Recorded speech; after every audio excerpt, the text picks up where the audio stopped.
예, 우리 사순절을 지나고 있습니다. 사순절을 지날 때 보면 보통은 일부러 고행을 이렇게 자기 몸에 혹은 또 삶에 이렇게 짊어지기 위한 노력들이나 몸부림을 치기도 하는데, 주일은 주님이 부활하신 날이기 때문에 예외로 삼고 우리 모두가 어쨌든 주님의 날이다, 그래서 온전히 기뻐하는 것으로, 주의 날이 안식일과 다른 이유는 하나잖아요. 주님을 온전히 기뻐하는, 안식일은 뭐 표정 이런 거 상관없어요. 그냥 하지 말라는 거 안 하고 하라는 거 하고. 근데 주일은 뭐예요? 주님을 온전히 기뻐하는 것, 그 최고봉이 예배고요. 나머지 시간도 마찬가지로 주님 때문에 기쁘고 주님을 기뻐하고 주님 좋다고 표현하고 하는 그것으로 가득 찬 날이 주의 날이니, 우리 주일날 만나 뵐 때마다 이러한 은총과 또 기쁨이 우리 모두에게 넘쳐나기를 예수님 이름으로 축복합니다. 우리 계속해서 사도행전의 역사를 함께 보십시다. 베드로와 요한은 예수님의 증인이 되어서 예수님의 이름을 사용했죠. 우리 지난주 계속해서 이제 본문을 우리가 함께 봤는데, 그때 평생 걸어보지 못한 자가 기적적으로 일어나서 걷고 뛰고 하나님을 찬양하는 기적이 일어났습니다. 그 치유받은 사람도 기뻐 뛰며 찬양하는 모습을 통해서 뭘 했냐면, 다른 사람들에게 이제 증언을 한 거죠. 직접적으로 야 예수 믿으십시오 이러지는 않았지만 자기의 몸으로 증언을 한 거잖아요. 그래서 막 기뻐 뛰며, 이거 하나님이 하신 게 맞으니까 막 기뻐 뛰며 하나님의 찬양을 했겠죠. 그렇지 않고 다른 사람이 했다면 거기를 갔을 것 같아요. 근데 하나님이 하셨다는 것을 어쨌든 입으로 하나님께 표현하고 또 몸으로 표현한 것입니다. 이 놀라운 기적을 보고 놀라는 사람들에게 베드로는 또 증언을 해요. 쉽게 말해서 베드로가 증언을 함으로써, 예수 이름을 사용하는 이 증인된 행동을 함으로써 병자가 치유됐고, 병자는 하나님을 기뻐하고 찬양하는 그러한 증인의 모습을 보임으로써 백성들은 놀랐고, 그 백성들이 놀라는 가운데에 베드로는 또 증언을 한 거예요. 백성들에게. 그 내용을 오늘 살펴보는데 11절 12절을 우리 다시 한번 읽어보도록 하겠습니다. 나은 사람이 베드로와 요한을 붙잡으니, 함께 읽겠습니다. 시작. 나은 사람이 베드로와 요한을 붙잡으니 모든 백성이 크게 놀라며 달려나아가 솔로몬의 행각이라 불리우는 행각에 모이거늘, 베드로가 이것을 보고 백성에게 말하되 이스라엘 사람들아, 이 일을 왜 놀랍게 여기느냐? 우리 개인의 권능과 경건으로 이 사람을 걷게 한 것처럼 왜 우리를 주목하느냐? 아멘. 베드로의 목적은요, 기적이 아니었어요. 예수님의 증인되는 것이 베드로의 목적이었습니다. 근데 사람들은 기적 자체가 너무 놀랍다든지, 야 어떻게 이렇게 됐냐, 원인 규명이라든지 방법을 알고 싶어 했을 것이고, 기적을 일으킨 자가 누구냐, 그리고 기적의 일으킴의 혜택을 받은 자가 누구냐, 이런 것에 더 집중을 하고 있었을 텐데, 베드로는 무엇을 원했냐면 예수님께 집중하기를 원했던 것입니다. 그들이 예수님께 주목할 수 있도록. 그게 증인이 할 일이니까. 그래서 표현합니다. 왜 놀랍게 여기느냐? 왜 우리를 주목하느냐? 놀라움에 푹 빠져 있지만 말아라.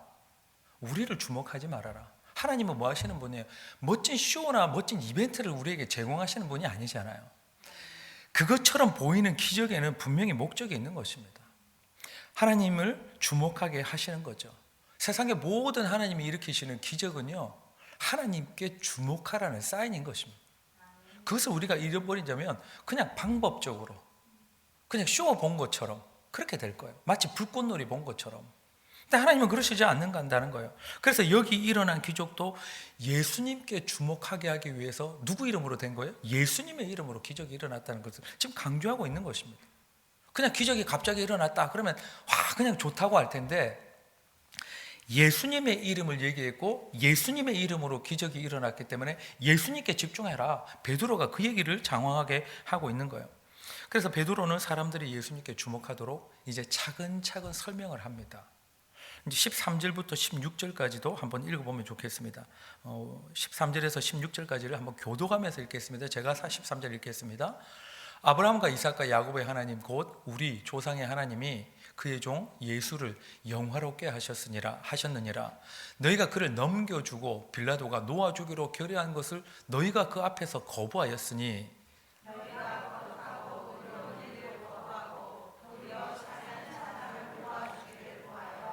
생명의 주를 죽였도다. 그러나 하나님이 죽은 자 가운데서 그를 살리셨으니 우리가 이 일의 증인이라.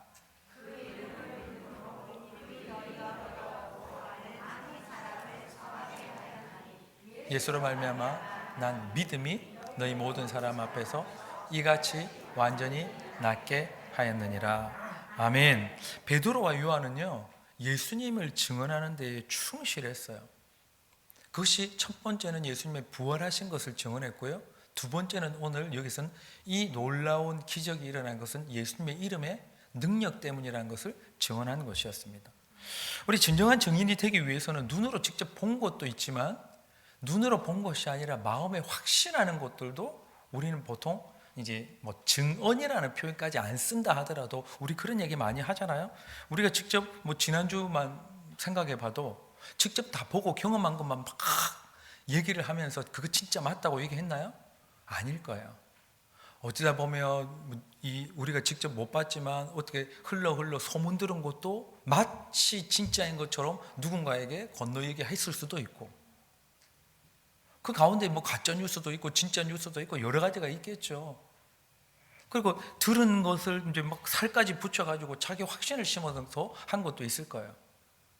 뭐 좋고 나쁘고를 떠나서 우리는 보통 그런 얘기를 합니다. 그러면 이 베드로와 요한은 이 병자가 한 번도 나면서 일어나지 못한 병자가 벌떡 일어나서 하나님 앞에 찬양하고 기뻐 날뛰는 모습을 환상으로 봤을까요? 성경에 그런 얘기가 없어요. 꿈으로라도 봤을까요? 없어요. 그들이 그걸 봤기 때문에 그럴 것이라고 증언한 것이 아니라 예수님의 이름의 능력을 믿었던 마음의 그 확신 때문에 선언한 것입니다. 그럴 것이라고 선언한 것이겠죠. 그것 또한 그들이 예수님의 이름에 대한 증언을 한 거예요. 말과 행동으로 병자에게 증언을 한 거죠. 믿음의 확신은 그 이름의 능력이 드러나게 하게끔 하는 불꽃과 같은 것입니다. 그것을 먼저 봤으면 내가 뭘 봤더라, 그럼 점쟁이들이 그럴 수는 있겠죠. 그러나 예수 믿는 사람들은 어때요? 예수님의 이름의 능력이 그 누군가에게 맞닿는 것을 다 보지 않았다 하더라도 우리는 믿음으로 가서 선언하고 선포하고 기도하고 합니다. 왜 그렇습니까? 그 믿음의 확신이 예수님의 이름에 있는 능력을 발휘하게끔 하고 일으키게 하는 불꽃이 될 것을 믿기 때문이죠. 그래서 선언하는 거예요. 예수님의 이름으로 이렇게 선언하는 것입니다. 물론 제자들 가운데서는 그러지 못한 사람들도 있었어요. 예수님이 변화산에 올라가셔서 변모한 모습들이 있었던 그때에 나머지 제자들은 예수 이름을 사용했지만 뭔가 일어나지 않았어요. 근데 그들이 그렇게 한 이유는 무엇이었을까요? 그럴 것이라고 확신했기 때문에. 물론 결과적으로 안 된 경우들도 있었지만 그 이전에 보면 예수님이 그걸 사용하라 하셨기 때문에 예수 이름으로 가서 이 병자들을 고치고 선언을 하고 선포하고 사탄을 물리치고 귀신을 내쫓고 하는 일들이 있었단 말이에요. 마찬가지로 그들은 모든 것을 다 봤기 때문에 증언한 것이 아니라 믿음의 내적 확신 때문에 증언한 것들도 있었다 하는 것입니다. 사람들은 온통 이제 기적 이야기를 하고 있습니다.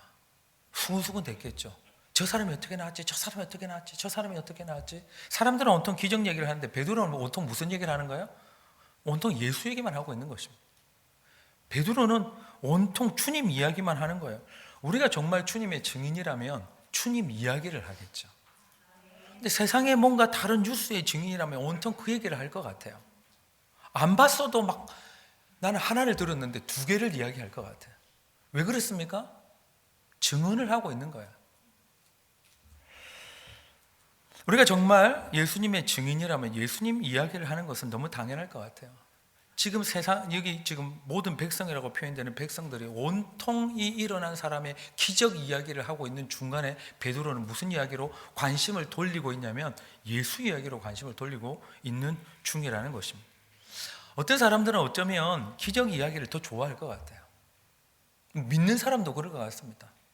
막 성경 공부 앉아가지고 예수님 이야기 막 계속 하면 저거 맨날 들었던 건데 이럴 텐데 막 어제 무슨 일이 일어났대, 막 기적이 일어났대 이러면 그게 더 좋아할지도 모르겠어요. 여기 있는 사람도 그랬을 것 같습니다. 어떻게 하면 자기 자신도 그 기적의 혜택을 얻을 수 있을까? 굉장히 관심을 기울였을 수도 있죠. 집에 만약에 비슷한 병을 앓고 있는 사람이면 그게 어떻게 일어났대? 정보를 얻고 싶은 마음이 얼마나 간절했을까요? 다 그랬을 것 같아요. 지금도 그럴 것 같습니다. 옆에 만약에 누구 뭐 교회에서 만약에 무슨 뭐 이렇게 기도를 하는데 막 앞을 못 보던 자가 막 눈을 떴다. 그러면 하나님 감사합니다. 오직 예수님의 이름만 일 수도 있겠지만 어떤 사람은 나도 어떻게 그렇게 할까? 방법이 뭐였을까? 며칠 기도하면 그렇게 됐을까? 뭐 금식을 했나? 뭘 했나? 사람들이 그럴 수 있는 거잖아요. 어떤 사람들은 그걸 더 좋아할 수도 있을 텐데 또 정보를 얻기를 원할 수도 있을 거고 베드로가 하는 이야기가 별로 재미없고 관심도 없었을 수도 있어요. 베드로는 지금 전혀 다른 얘기를 시작하고 있거든요. 그러나 증인은 뭐예요? 사람들의 관심사에 맞장구를 쳐주는 건 증인이 할 일이 아닙니다. 법정에서 증인에게 질문을 하는데 만약에 A라는 질문을 하고 있는데 나는 사람들의 관심은 Z다. 그 얘기를 하고 있는 건 증인이 할 일이 아니잖아요. 마찬가지로 증인은 사람들의 관심사에 맞장구를 치거나 혹은 원하는 유익한 정보를 주는 자가 아니라 예수님을 주목하게 만드는 자가 예수님의 증인인 것입니다. 증인은 그거 할 일이 그거잖아요. 예수님을 주목하게 만드는. 우리는 과연 그러면 우리를 만나는 사람들에게 무엇을 주목하게 만드냐? 친구하고 얘기하다 보면 반갑다 친구야 뭐 얘기하다가 컵 얘기를 갑자기 커피 마시다가 컵 얘기를 할 수 있는데 화제를 전환해가지고 옷 얘기를 할 수도 있잖아요. 누군가가 그 이야기를 꺼내서 화제를 전환하고 주목하게끔 만들기도 합니다. 여러분들 한 주간의 삶 가운데 누군가와 만났을 때 어디에 주목하게끔 화제를 돌리고 그것을 집중하게끔 만드셨을까요? 한번 생각해 보십시다. 가족이든 누구든지. 우리가 정말 주님의 증인이라면 주님께 주목하게 만드는 자여야 하는 것은 너무나 또 당연할 것 같아요.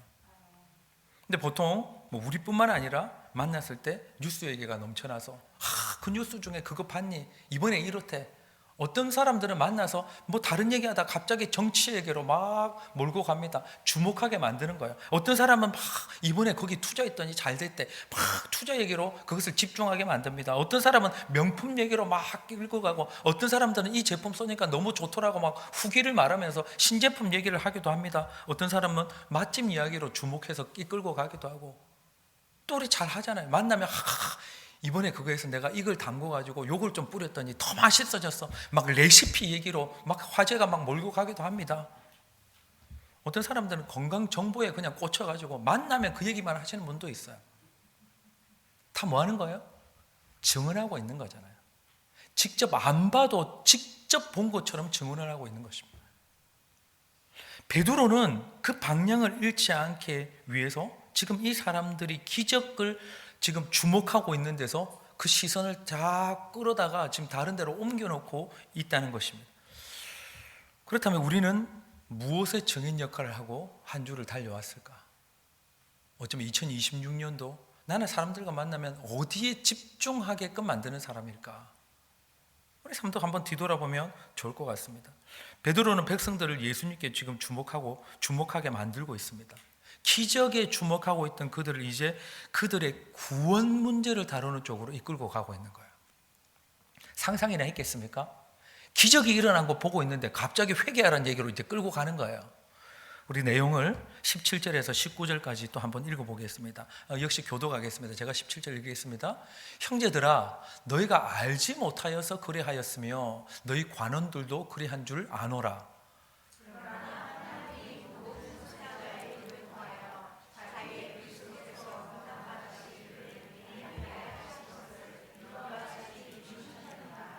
그러므로 너희가 회개하고 돌이켜 너희 죄 없이 함을 받으라. 이같이 하면 새롭게 되는 날이 주 앞으로부터 이를 것이요. 아멘. 예수님이 증인이 해야 되는 일은요 사실만 열거하는 게 아니에요. 그건 세상 법정에서 그럴지 모르겠지만 예수님의 증인은 그야말로 사실만 열거하는 것이 아니라 그들이 관심이 예수님께로 집중하게끔 만드는 것이 예수님의 증인들이 할 일입니다. 여기 지금 베드로는 그들이 한 잘못을 책망하거나 비방하지 않아요. 뭘 얘기하고 있냐면 그들로 하여금 예수님을 믿고 구원을 얻게 하는 방향으로 이끌고 있습니다. 이들이 잘못 안 했습니까? 잘못했어요. 예수님이 본디오 빌라도가 놓아주려고 하는데도 너희가 잡아다가 십자가에 못 박았잖아 이 얘기를 합니다. 그러나 그것만 바라보고 책망하는 것이 아니라 베드로의 목적은 뭐예요? 끌고 와서 너희가 잘못했지만 결국은 너희는 구원을 얻어야 된다. 여기까지 지금 보게끔 하는 것이 베드로가 그들의 시선을 지금 잡아다가 주목하게 하고 있는 방향인 것입니다. 그들이 알지 못해서 예수님을 십자가에 못 박기는 했지만 뭐라고 얘기합니까? 그건 하나님의 구원 계획에 다 원래 들어있었던 거였어. 너희가 비록 그렇게 잘못했지만 하나님의 구원의 역사 가운데 이미 그건 예언된 거였어. 그래서 뭐라고 합니까? 이제 너희들의 잘못에 집중하지 말고 그것에 푹 빠져 있지 말고 그것을 만회할 방법이 이거다 라고 그 방법을 제시해 주는 거예요. 예수님이 증인은 뭐 하는 겁니까? 책망하는 자가 아니라 복된 소식을 전하는 자 아니에요. 방법을 알려주는 자입니다. 그래서 결국은 그것을 만회할 방법에 주목하게끔 만드는 거잖아요. 내가 잘못했는데 어떡하지 하고 집에 가면 뭐예요? 잘못에 집중하게 만드는 것이면 잘못했지만 그건 하나님의 전체 역사에 들어있던 거야. 그러니까 너네 이제 어떻게 하면 되냐 하는 것을 지금 알려주는 거예요. 사람들은 그러나 분명히 그것으로 끝나는 것이 아니라 회개를 해야만 하는 것이었습니다. 복된 소식이 효력을 발생하기 위해서는요, 회개라는 과정을 반드시 거쳐야만 하는 거예요. 우리는 종종 예수 믿고 복 받아라 얘기를 하지만 예수 믿고 복을 진짜로 받기 위해서는 회개부터 지나야 하는 것입니다. 근데 그것 중간에 얘기하면 조금 이게 복음을 전하는 게 있어서 너무 예수 믿고 너는 나쁜 놈이었지 이것부터 시작하면 좀 뭐라 그럴까요? 복음에 좀 막힌 게 될까봐 이걸 좀 건너뛰어서 예수 믿고 마지막 것을 이제 끌고 와서 예수, 천당, 불신, 지옥이 되는 건데 예수 믿고 어쨌든 나아가려고 하기 위해서는 회개라는 과정을 반드시 거쳐야 하는 것입니다. 회개가 무엇입니까? 여러분 회개가 무엇이라고 생각하세요? 잘못을 뉘우치는 게 회개예요. 그러나 그 회개는 방향을 트는 것까지 들어있습니다. 내가 오늘 뭔가를 잘못했어. 근데 잘못된 길로 계속 가요. 그건 회개가 아니에요. 회개는 방향을 바꾸는 것입니다. 내 삶이 잘못된 방향으로 가고 있다가 잘못한 걸 알면 턴하는 거예요. 그게 회개인 거지. 가는데 뭐 잘못한 걸 알았다, 깨달았다, 나 잘못했어요. 그리고 계속 그 길로 간다. 그건 회개가 아니에요. 우리는 종종 회개를 너무 가볍게 생각할 때도 있습니다. 생각과 마음만 바꾸는 것이 아니라 행동까지 바꾸는 것이 회개라는 것입니다. 회개라는 한자가 그것을 잘 명확하게 설명해 주고 있어요. 회자가 무슨 회자냐면 이 뉘우칠 회자예요. 그 다음 개는 고칠 개자입니다. 뉘우치고 고치는 것까지가 나아가야지 회개라는 것이죠. 성경은 그래서 이 세례 요한도 선포를 할 때 예수님도 말씀하실 때에 너 그냥 잘못했지 잘못한 거 그냥 고백해라 정도가 아니라 잘못했으니까 너 2개 있는 전에 하나 나눠주고 억지로 빼앗지 말고 그 뒤에 행동 지침까지 다 따라요. 세례 요한이 그렇게 설교를 해 나가거든요. 그렇다면 우리가 또 생각해 볼 것은 회개를 한다고 해서 지은 죄를 사함 받을까요? 회개만 하면 지은 죄를 사함 받습니까? 아닙니까? 맞습니까? 이제 헷갈립니까? 우리는 신약 시대를 살고 있어요. 그런데 그 당시 때에 구약의 것들을 그대로 가져온다면 회개를 해서 잘못했다고 고백하고 하나님 앞에 삶을 고쳤다고 해서 죄는 절대 용서받을 수 없었어요. 구약의 제사법은 하나님이 만드신 것입니다. 내가 잘못했냐? 잘못하다가 거룩한 물건을 잘못 어떻게 해가지고 터치가 해가지고 부정하게 되거나 정결하게 되는 것들도 그냥 아유 잘못했습니다 이걸로 끝나는 거는 전혀 없었어요. 죄를 사함받기 위해서는요 제물이 필요했고 피를 흘려야만 했고 제사가 지나쳐야만 용서받을 수 있었습니다. 그러면 이 이스라엘 백성들이 이 얘기를 들었을 때 회개를 한다고 지은 죄를 사함받는다고? 말도 안 되는 소리다 이랬을 것 같아요. 그런데 지금까지 듣도 보도 못한 얘기를 베드로는 하고 있습니다. 너희 잘못했지? 가서 소 한 마리 갖다 바쳐야 된다. 양 한 마리 갖다 바쳐야 된다. 만약 돈 없으면 비둘기라도 갖다 바쳐서 막 목을 따서 피가 흘러나야 된다. 이게 맞는 얘기인데 베드로는 무슨 얘기하고 있어요? 회개하면 죄를 용서받는다는 지금까지도 들어보지 못한 얘기를 하고 있는 거예요. 지금까지 제사법은 그 얘기를 한 적이 없거든요. 이제는 예수님이 희생 제물이 되셨기 때문에 너희는 더 이상의 희생 제물이 필요한 것이 아니라 구약의 제사법을 뛰어넘는 회개만 한다면 너희는 죄 사함을 얻게 돼서 유쾌한 날이 이를 것이다. 상쾌해질 것이다. 너희가 새롭게 될 것이다. 그렇게 선언하고 있는 것입니다. 그 방법을 소개하고 있는 거예요. 이게 증인이 할 일 아닙니까? 게다가 몇 가지 죄를 용서받는 정도가 아니라 완전히 새로운 존재가 된다는 거잖아요. 그래서 성경이 뭐라고 얘기합니까? 그걸 거듭난다고 얘기하는 거예요. 그것을 다시 태어난다고 표현하는 것입니다. 아니, 지금까지는 뭐 잘못하면 한 가지, 두 가지, 세 가지, 네 가지 죄, 그러면은 대속죄를 지나고 속죄를 지나서 자기의 어떤 형편에 따라서 재물을 가지고 와가지고 하나님 앞에 드리고 속죄죄, 속건죄를 다 드려야 되는데, 지금 베드로는 다른 얘기를 하는 것입니다. 너희의 죄를 모두 다 사함받을 뿐만 아니라 네가 완전히 새로운 존재가 될 것이다. 뭐 할 때? 회개할 때. 그랬으니 이들에게 얼마나 이게 놀라운 소식이었을까라는 것을 우리는 생각해 볼 필요가 있죠. 20절과 26절도 다시 한번 읽어보도록 하겠습니다. 우리 함께 한번 20절과 26절은 같이 읽겠습니다. 시작. 또 주께서 너희를 위하여 예정하신 그리스도 곧 예수를 보내시리니 하나님이 그 종을 세워 복 주시려고 너희에게 먼저 보내사 너희로 하여금 돌이켜 각각 그 악함을 버리게 하셨느니라. 아멘. 지금 뭐라고 얘기하고 있냐면 다 우리를 위해 준비하신 것이라는 것입니다. 여러분, 만약에 우리가 똑같이 구약의 제사를 가지고 와서 우리가 주일마다 똑같은 이 예물을 드리고 제사를 드려야만 용서받을 수 있다면, 여러분 용서 안 받아도 좋으니까 나 그거 안 할래 그러시겠습니까? 용서 못하고 영원히 지옥 가시겠어요? 아닐 거잖아요. 그러면 뭐 소를 사오든 양을 사오든 뭘 하면서 그걸 매주 하고 절기 때마다 한다고 생각해 보십시오. 뭐 어떤 이는 제사 드리기 싫어가지고 집안에 제사가 9개, 10개인데 다 드리기 싫어해서 교회 간다는 사람도 나 들어봤어요. 얼마나 귀찮겠어요. 얼마나 비용이 많이 듭니까? 또 뭐 잘못하면 부정탄다 그러죠. 저는 제 대학교, 제가 원래 이제 제가 예수님을 믿기 시작한 이제 집안에서 그랬기 때문에 제사 지내던 많은 시간들을 지났어요.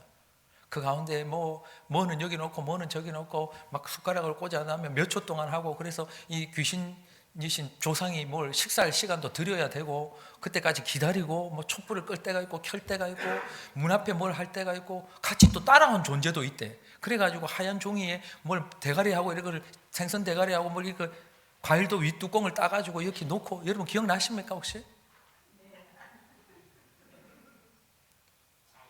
그것만 해도 복잡한데, 그리고 잘못하면 부정탄다고 하는데, 아니 이 제사법 다 지키려고 하는데 우리가 수많은 죄를 짓는데 그거 다 하려면 비용은 물론이거니와 얼마나 그게 괴로울까요? 근데 이들에게 회개만 하면 다 용서해 준다고? 얼마나 이게 복된 소식일지 모르겠어요. 20절에 주님의 재림도 너희를 위해서 하는 것이다. 너희를 위하여 예정하신 그리스도를 곧 예수를 보내겠다. 다시 오시겠다는 거예요. 누굴 위해서? 우리를 위해서. 여러분 이제 정답은 내가 물어보면 나를 위해서라고 대답해 주십시오. 26절에 복을 주시려고 너에게 먼저 보냈다는 거예요. 복을 누구에게 주지? 누구를 위한 겁니까? 그 얘기하고 있는 거예요. 너에게 복 주시려고 먼저 보내셨다. 회개하라고. 너에게 복 주시려고 재림도 있는 것이다. 지금 그 얘기하는 것입니다. 이 얘기를 들을 때 이 사람들이 정말 이 신학적이고 이걸 제대로 알았다면 너무 감격했을 것 같아요. 25절에는 아브라함을 선택한 이유도 나오는데, 또 질문 드리겠습니다. 아브라함을 누구를 위해서 선택했다고요? 나를 위해서. 따라 합시다. 나를 위해서. 아브라함이 복의 근원이 되게 한 이유는 나머지 복이 되는 사람을 위해서 씨앗을 함자 심었다는 것이지 아브라함을 위한 게 아니라는 것을 성경은 이야기하는 것입니다.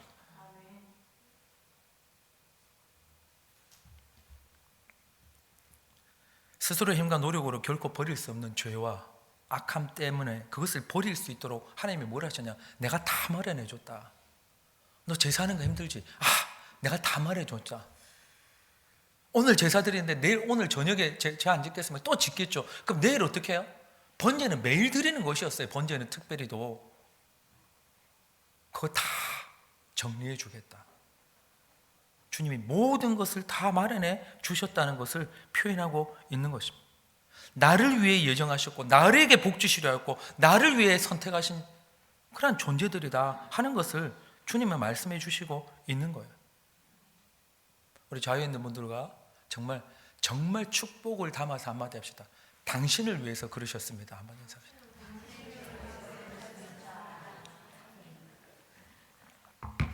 이 얘기를 지금 사람들이 기적여기에 푹 빠져 있는데 베드로는 무슨 얘기하는가요? 이건 너를 위한 거였어. 너를 위한 것이다. 기적 안 봤으면 베드로 얘기 들었을까요?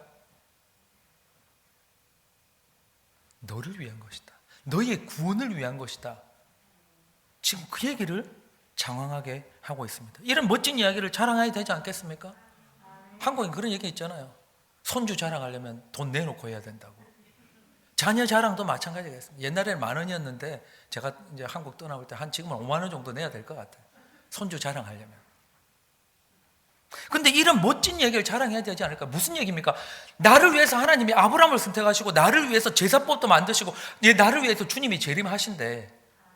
나를 위해서 그 기적이 있어서 내가 잘 안 들으니까 기적까지 일으켜서 나보고 들으라고 하신대. 그걸 자랑하라는 얘기 아니에요. 이 멋진 이야기, 그게 복음인 것이고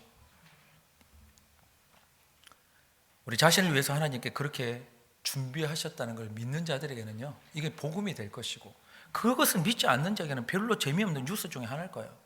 내가 아니라 옆집 사람 잘 됐다는데 뭐가 그렇게 좋은 뉴스겠습니까? 근데 그게 나를 위해서 최고의 것을 예비하셨다면 그게 복음인 거죠. 근데 뭐 옆에 다른 사람 누구 직장 동료가 그랬대. 그러면 그냥 관심이 별로 없을 거예요. 오히려 더 잘 됐다고 하면 시기가 날 수도 있겠죠. 병 나은 환자와 뿐만 아니라 모든 백성의 관심은 이제 기적에서 마음이 옮겨집니다. 그들의 죄 사함과 구원이라는 문제로 옮겨져 가고 있습니다. 베드로는 너무 멋진 증언을 한 거예요. 예수님의 증인들도 해야 하는 증언이 바로 이것일 것 같습니다. 무슨 얘기입니까? 그들의 구원 이야기, 그들을 위해서 예정된 멋진 일들, 그들에게 복 주시려는 하나님의 이야기를 들려주는 것이 증인들이 할 일인 줄로 믿습니다. 그 얘기하는 거잖아요. 우리가 무슨 증인을 하겠습니까? 너를 위해서 하나님이 예비하신 이 멋진 스토리를 들려주는 것, 너의 구원을 위한 이야기를 들려주시는 게 그게 복음 아니에요? 그게 증인이 할 일들 아니겠습니까? 예수님의 증인들이 해야 하는 증언이 바로 이것일 것입니다. 예수님이 바로 이것을 위해서 십자가에 못 박혀 죽으셨고 사순절을 지나는 우리도 이 암울한 이 세상에 이런 멋진 이야기를 들려줄 수 있는 우리 모두가 됐으면 좋겠습니다. 나를 위한 복과 구원의 이야기, 그리고 너를 위한 복과 구원의 이야기, 그게 십자가라는 그냥 너무 정말 안타깝고 피 흘리심 그런 것들을 넘어서서 그 전체가 마지막에 가서 주목해야 될 것이 무엇이냐? 예수님. 그것을 통해서 우리에게 주목해야 되는 이야기가 뭐냐? 너의 구원 이야기를 지금 들려주고 있다. 우리 그것을 먼저는 나의 스토리, 그건 내 스토리, 내 이야기였구나. 그것을 믿음으로 아멘 잘 받아들일 뿐만 아니라 우리 아직도 그것을 몰라서 뭐래요, 안 돼요, 못해요, 그냥 소망이 없는 자들에게 너를 위한 스토리라는 것을 알려줄 수 있는 우리 모든 증인들 될 수 있기를 예수님 이름으로 축복합니다. 한번 기도하겠습니다. 우리 각자의 입술로 하나님 앞에 고백합시다. 나에게는 이것이 나를 위한 이야기라는 믿음을 가지고 있나? 그게 너무 넘쳐난다면 다른 이에게도 이건 내 얘기야 그리고 너를 위한 얘기라도 할 수 있을 것 같아요. 우리 말씀을 기억하시면서 우리 하나님 앞에 자신의 마음과 결단을 가지고 한번 기도하도록 하겠습니다. 함께 기도하겠습니다. 하나님 아버지, 붙드시고 인도해 주셔서 하나님 아버지 여기까지 있습니다. 하나님, 어쩌면 그 기적 이야기뿐만 아니라 우리 일상을 지나는 모든 이야기들이 바로 나의 구원 이야기가 아닌가 또 뒤돌아봅니다. 하나님 아버지, 사람들은 기적이 깜짝 놀라서 하나님 거기에 마음을 쏟았지만 결국은 우리가 그들이 집중해야 되는 것은 그들의 구원 이야기였다는 것을 우리에게 알려주신 것처럼 우리도 하나님 아버지 우리의 삶에 일어나는 크고 작은 일들, 어쩌면 기적도 있고 그렇지 않은 것들도 있고 어쩌면 안타까운 것들도 있는 그 이야기들 가운데에서 하나님 아버지 우리가 정말 알아야 될 것은 나를 위한 하나님의 이야기, 너를 위한 하나님의 이야기라는 것을 주님 우리가 잘 깨달아 알 수 있도록 주님 도와주옵소서. 그래 하나님, 다른 것의 증인이 아니라 다른 것 말 많이 하여서 하나님 알지도 듣지도 경험하지도 못한 것을 마치 그런 것처럼 말하는 자들이 아니라 오직 이 놀랍고 아름답고 멋진 이야기를 암울한 세상에 들려줄 수 있는 증인들 될 수 있도록 주님이여 우리 모두를 붙들어 주시옵소서.